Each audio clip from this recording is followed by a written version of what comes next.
Yes, indeed. Salutations, everyone. Gentleman Tekking here to review the One Piece manga with the chapter numeral designation of 885, titled It is Brulee. I hope that this will be a very enlightening journey for all of us. I ask that you now all take your receipts in front of your respective internet viewing apparatus, and that you listen to my analysis and discussion of this week's chapter.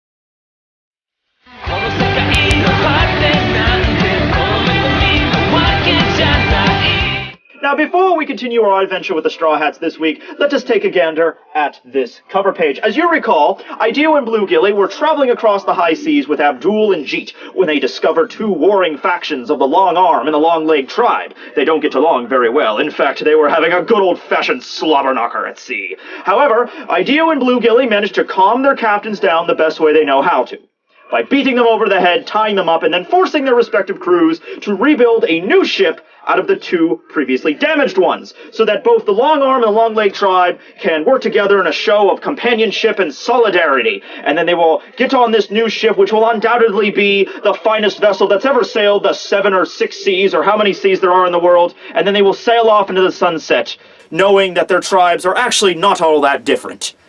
Except for, you know, the aforementioned differences of their limbs. So, yes, it seems like things are shaping up quite well.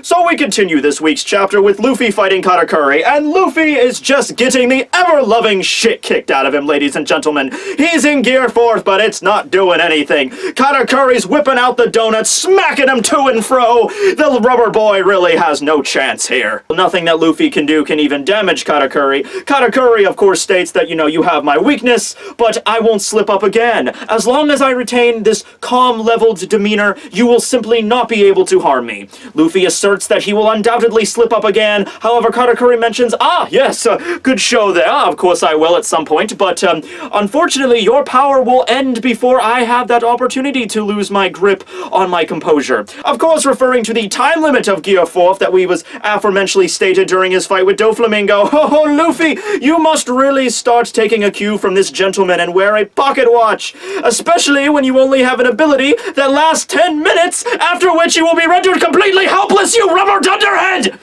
Okay, that's enough. Ow, ow, ow, I can't do it. I was gonna do the whole video, but I can't. It's just, I don't know. I had to do like 16 reshoots. I don't know all that many fancy words, okay?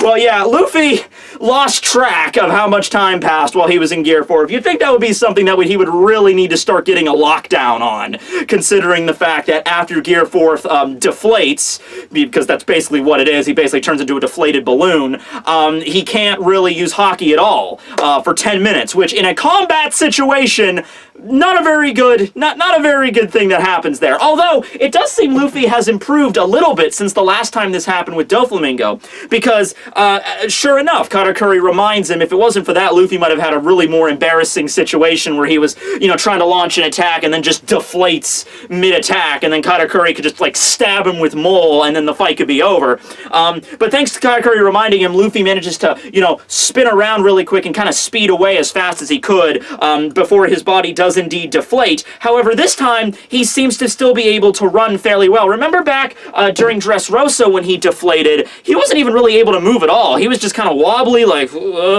I just need 10 minutes and I can go back. And Gats had to carry him around and he was like barely conscious.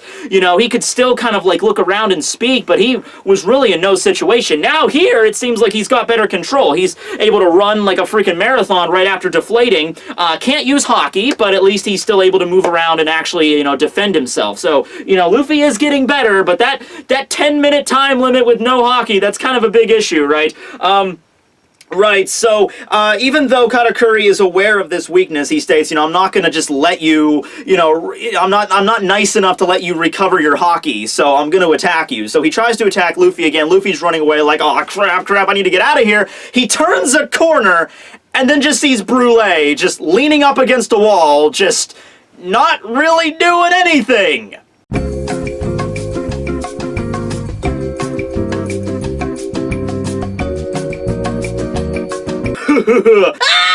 Okay, so from what I can understand here, the reason Brulee is just hanging out, just kind of staring at a wall, like...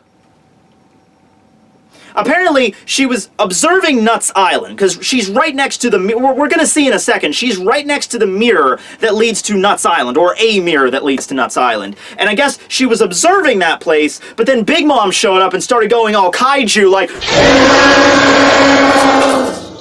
doing that kind of shit. So she's like, alright, I can't stay here anymore, so let's jump back into the mirror world. But here's the problem. The mirror world is also not a very safe place right now, because you got Katakuri doing his mochi shit, crazy donuts everywhere, which, by the way, is the only villain so far that I'm aware of in anime or manga that is somehow managing to make donuts threatening. Like in the scene where Gear 4 Luffy's dodging, he's like, donuts! Like, oh no.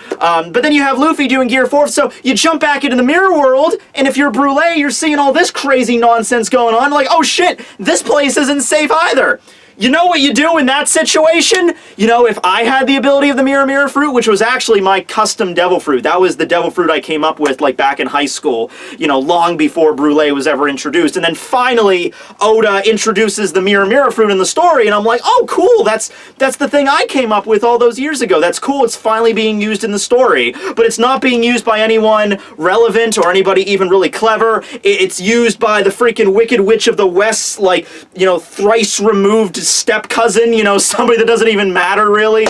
You know what I would have done? Jumped in any other of the, like, countless infinite number of mirrors you have in your world?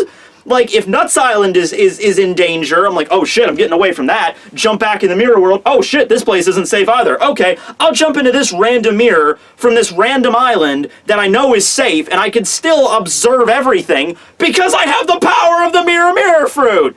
You could just jump in a mirror. You don't have to just hang out there on the side of the freaking hallway, just...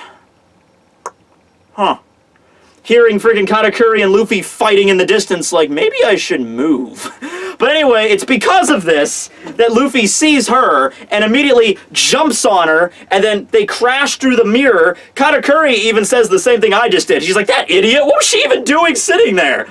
So they crash through the mirror onto Nut Island, and Luffy figures, oh, okay, we're gonna just head to some random island in Totland, that'll be great. I'll be able to buy my time there, and as long as Brulee is with me, I won't be, Katakuri won't be able to follow me, because, it has to be, like, Brulee's permission or anything, and I guess Luffy could always, like, knock Brulee out really quick, and I guess that would shut off all the mirrors temporarily, like, he wouldn't be able to get a way out, unless Katakuri pulled, like, a Majin Buu and, like, I'm hungry, and breaks a hole in the freaking dimensional fabric, which, hey, given the fact from what we've seen everything about the Charlotte family so far, and Katakuri in particular, not entirely ridiculous statement. But anyway, they pop in on Nuts Island, and Luffy's like, okay, we're safe now.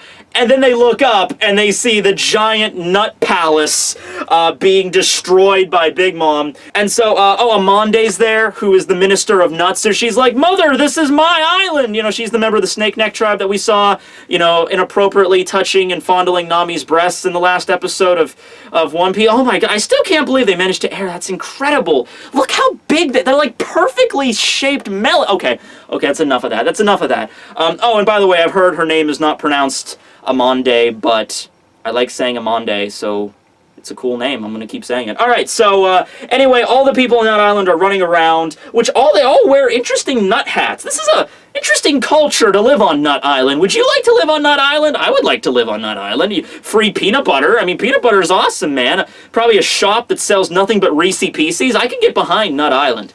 Tekking can totally get behind Nut Island. But anyway, We have Sparrow there also trying to direct Big Mom. And this is a funny scene where Sparrow's trying to convince Big Mom to leave the island. Like, Mama, there's no cake here and the Straw Hats aren't here. You gotta get away. And then at that moment, you think for a second maybe Sparrow in all this chaos is not gonna notice, Luffy, because there's like everybody's running around going crazy. There's smoke and fog and peanut dust everywhere, and you're like there's no way he's gonna notice. But then sure enough, but of course he does. I mean, probably because he has observation hockey.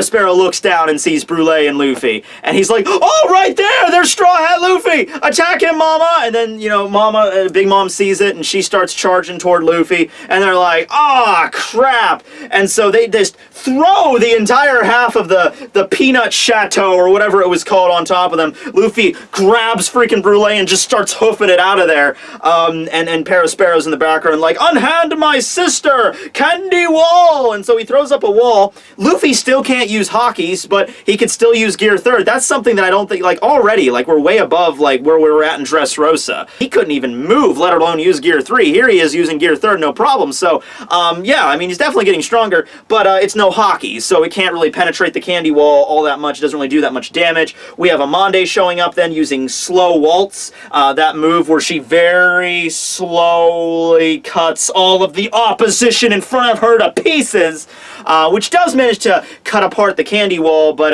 it's a very slow attack, so Luffy manages to dodge that. And it's just nonsense. Sparrow starts another candy slug, Big Mom hops on top of that, and the chase is afoot, I suppose, and Luffy just starts running away with Brulee, and that's the last time we see with Luffy in this chapter, so, eventually he's gonna hit the shore, and I'm like, "Ah, crap! Oh, good thing there's a peanut boat here!" Like, it might be, I don't know. But yeah, what are the odds? What are the freaking odds of all these things happening? Like, Luffy turning a corner, seeing Brulee, that just happened to be next to a mirror, that just happened to lead to Nut Island, which is just the place where Big Mom and Sparrow just happen to be. Like, Luffy can't catch a break, come on, the guy deserves like a 5-minute rest break, okay, or something. Anyway, we cut over to see the Straw Hats very briefly. Remember, all of the sea slugs are being distracted by Praline and the Sun Pirates, so they're basically just easy sailing. They're still in Big Mom's territory, but they just have no way of finding out where they're at. And so you see Nami, she changed into another outfit, which is actually not sexualized at all, which, holy crap, surprising. It actually looks like one of Robin's outfits. Doesn't it look like? It looks like that sweater that Robin used to wear, so maybe, all Nami's clothes, she's doing the Robin's outfit, I don't know. But everyone else is there, and they're like, "It's all clear, everything's good, smooth sailing," and she's like, "Yeah, but it's not gonna last like this for very long," and they're kind of curious at what happened either, how come no one's following them.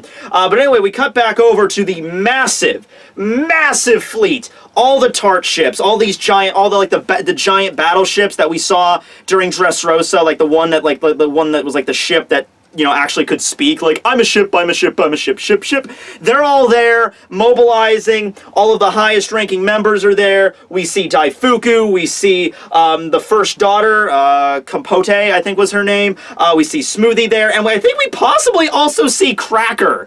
I think that's who this is, if we're really looking at it. I was always wondering what happened to that dude, because, yeah, he got defeated by Luffy, but I'm sure he didn't die. I was expecting him to show up at the wedding. I was expecting him to, maybe bandaged up a little bit, but I was expecting him to show up at the wedding. Remember, Cracker was the kind of guy that was always very weak. He even stated, even a needle prick is something that's very painful to me. So probably getting, Gumu Gumu no Tank Man into freaking next Wednesday probably was, rather painful for him, so maybe it took a little longer for him to recover, and that's why he's in this full body reinforced Cracker outfit. It looks like a slightly different kind of armor than what he used to have, but it still kind of resembles his type of armor.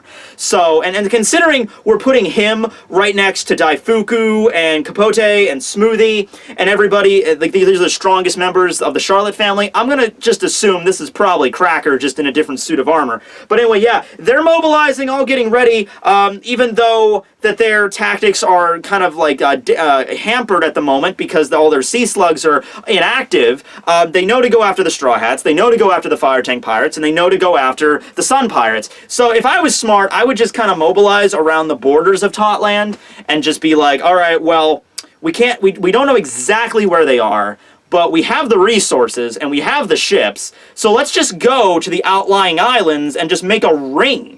not even a ring, not even a full ring, because, you know which general direction they're going in, so you could just make like a net of ships, like in this one space where you know they're gonna have to pass eventually. So, and you know they're heading to Cacao, so just, here's Cacao Island, and Cacao Island's kind of on the outskirts of her territory, so if Cacao Island's here, just make like an entire freaking wall of ships, like right here on the sea, on the border of her territory, so they can't escape, or do something like that and just close in around Cacao. Military tactics or whatever. So we finally cut away to Cacao Island, where the cake has been completed, finally. One of the chefs tastes part of the whipped cream, I guess, and passes out, and everyone's like, oh crap, did Sanji poison the cake? And of course, Sanji would never poison a cake, although I'm just saying that would probably be one of the easier ways to take out Big Mom. I know Sanji has a code as a chef. He would find it disgusting to defeat an enemy that way. It would be completely against his morals, his codes, his kitchen etiquette, to poison food. But this is a Yonko we're dealing with, Sanji. You can drop your code of ethics a little bit and dump like a whole freaking vat of that KX poison shit that Caesar had, or even like, anything really. Okay, alright, fine. But no, the whipped cream is just so delish that the chef just almost passed out. It looked like he achieved nirvana. It's great, and now it's making me really freaking hungry for all this shit, so way to go, Oda. You see Sanji there preparing. This is the Sim whipped cream, and I'm like, alright, I'm sure there's a Japanese reference to why it's named Sim, maybe like an onomatopoeia for something, I don't know. But then we cut over to see the cake, the chiffon cake that Chiffon had baked, and it's so fluffy that it's actually beginning to levitate off the ground, and so all the chefs have to hold it down. And we see pudding that made the chocolate icing for it, and well, it's called chocolate ganche, but I have no idea what that is. I'm not a cook. Someone could probably tell me in the, but I'm just gonna say it's icing. But the icing is so silky smooth that it's beginning to, like, even if it's in a vat, it's so silky smooth, it's like, wishing and washing over the vat like it wants to escape. It's like, get a lid on this or it's going to escape, it's too smooth. So obviously it's like the best freaking cake ever, the fluffiest cake, the most silky icing you've ever seen, and the most delectable, achieving enlightenment whipped cream topping that you can ever imagine. So this is the most amazing cake ever. You put this thing together and, like, the sun itself will, like, direct all of its energy down on this cake, so, like, the heavens accept this as the ultimate baked good in existence, like the gods themselves descend from heaven to attend this bake sale to buy this cake, It's incredible. And the last scene of the chapter is Sanji kind of making the bold declaration. Alright, time to go defeat that woman that's making our friends suffer. Down with Big Mom! Okay, Sanji, maybe you might want to like change that last phrase. There's still like chefs around that think you're on their side. I mean, you're trying to save the country by satiating Big Mom, but that's not the same thing as you trying to defeat Big Mom. So maybe you should be careful with saying down with Big Mom. All the chefs are like, wait, what? We're just trying to stop her. Are you trying to stop her or are you trying to kill her? Which one? I'm like, first one. Oh, okay, cool. Let's get back to cooking. So they still got to get on the boat. They got to apply the icing and the whipped cream onto the cake while they're en route. But now the plan's kind of screwed up because Big Mom is now on Nuts Island. Although, if this massive string of coincidences continues, Luffy might manage a way to get on a ship, or maybe meet up with the Straw Hats or something. I don't know. Manage to get on a ship at sea and then, continue their passage to Cacao Island, get back on track. If maybe the Sun Pilots or the Sun Pirates or the Fire Tank Pirates are just passing by Nut Island, Luffy could just jump on the ship with Brulee and like to Cacao, and then maybe that could, get everybody back on track. But as for right now, Luffy is stranded on Nuts Island with no way off except for Brulee's mirror power. That's another thing he could do too. Find another mirror to jump back into the world, but then Katakuri would be right there waiting for him. So, how do you think this is going to go down? Going back into the mirror world, or finding some way to escape Nut Island and get Big Mom to lure her back on track to Cacao where the cake is being prepared? So, yeah, it's it's something king, and there's still a big, because this is like 6 o'clock right now that the cake is finished. So I think everybody is still kind of separated. Like Luffy and the Straw Hats, like Big Mom's territory is pretty vast, and this is like 7 hours before 1 a.m. where they were planning on rendezvousing. So they're probably still pretty a decent distance apart. Don't really know the whole distance between Nut Island and Cacao. But still, something that's going to take a while to get there. But anyway, there's a break next week, unfortunately, so we're not going to find out how this whole cake nutty debacle, manages to round up. But until then, got a bunch of other One Piece content coming out. Doing a video on the Shiro no Mi, Beijei's castle fruit, that'll be coming out. Also want to do a video about the 6 powers, so that'll be out in the following week as well. So don't worry about it. But yeah, see you back here for the review in 2 weeks, when maybe this whole cake thing is wrapping up. You know what's funny? Remember back when we thought this arc was going to be finished, like, 15 chapters ago, and it just kind of kept going? I'm like, oh, okay, so this is the new climax. All right. I've stopped all, like, oh, maybe next chapter will be the last one. Like, no, fuck it. Chapter 900. We're going to keep this going until chapter 900. All right, fine, whatever. All right, anyway, thanks, guys, for watching. Signing out.